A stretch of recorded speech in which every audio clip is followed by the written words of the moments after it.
When you say a movie is a Western, this is closer to what I expect to see. Welcome to the Daily Neitz. This is a daily look at classic films, modern cinema, and the world of professional wrestling.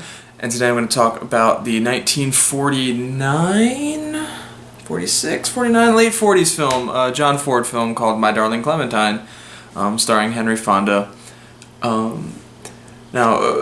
Westerns. I didn't grow up watching them. I think my grandmother did, but I was like, oh, those are old people movies. I'm going to watch my cartoons and my Arnold Schwarzenegger comedies, because it was the 90s. So I didn't really watch Westerns until just a few years back when I first saw John Ford's possibly more famous movie, Stagecoach. And then, past couple years, I caught up, saw High Noon, which is one of my top Westerns. I love that movie. Magnificent Seven, the original one, which Cody and I both really enjoyed. Like Good, Bad, the Ugly is great. Started watching like the old Westerns. And this is like right along the same boat. This is like the quintessential, I'm looking over there because it's where the DVD is sitting.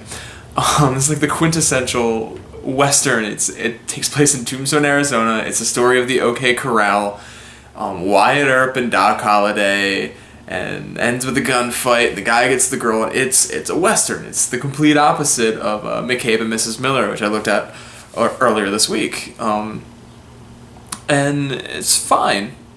That's the thing with when something is like exactly what you expect it to be, there's no surprises.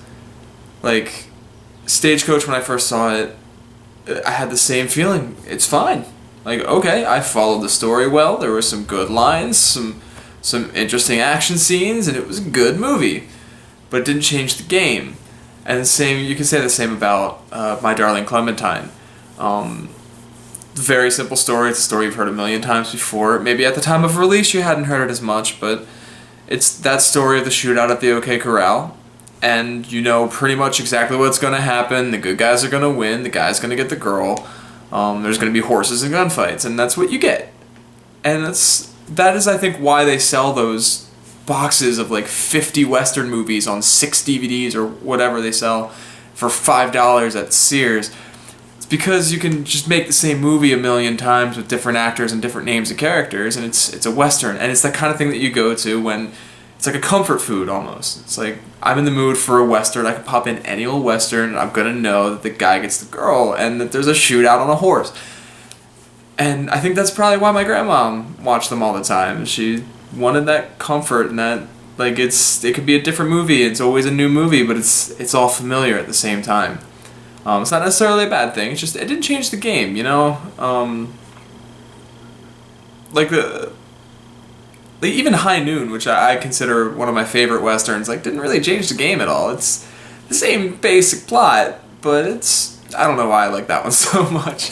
Magnificent Seven's a little bit different, and I'm talking about that because the trailer for the new one with Denzel and Chris Pratt just came out not too long ago, and I'm kind of excited to see it, but it looks like they modernized it a bit too much.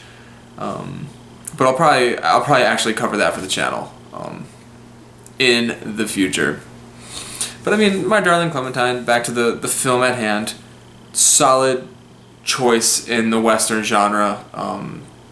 The acting's great. Henry Fonda's great. I don't like how I feel like they neutered Wyatt Earp at the end a little bit. As a character, it has nothing to do with his acting.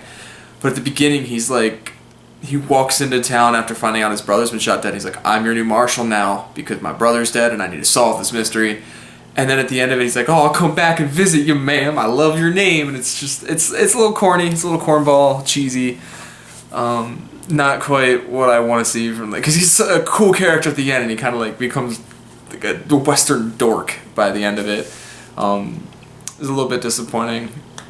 But like as a whole, like the movie, one thing it did very, very well that I haven't experienced with Westerns is it made me like almost nostalgic for a period of time that I didn't exist in. The way that they just show everyday life, like the dance at the church and just everyone eating dinner and going about their everyday business in the background of like the main plot, it romanticized a simpler time for me. And it made me kind of wish that I didn't live in a big city where I'm one of 10 million people just trying to scrape by for rent.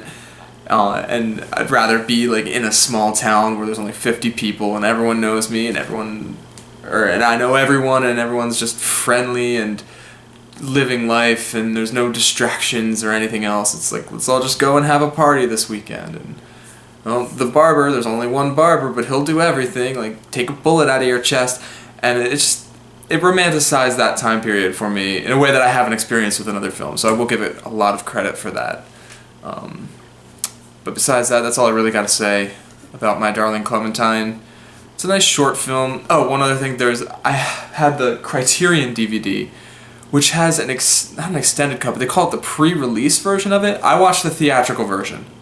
There's a different version that was screened and then edited, reshot. About a third of it was changed, including the ending, apparently.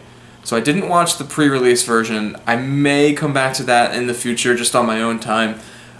Probably not, knowing myself, but maybe, we'll see.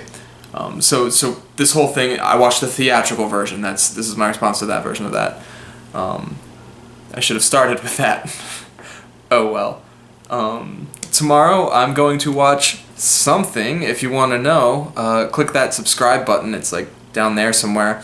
Or follow me on Twitter at Daily Neitz, and that's where you'll find out as soon as I upload another video, because tomorrow's a surprise, because I haven't figured out what I'm watching yet. But until then, like and share, subscribe, Twitter, leave a comment in the comment section below, drop your favorite Western. I may have done that for McCabe and Mrs. Miller, I don't care, I'll do it again. Favorite Western, in the comments, do it. But until tomorrow, bye.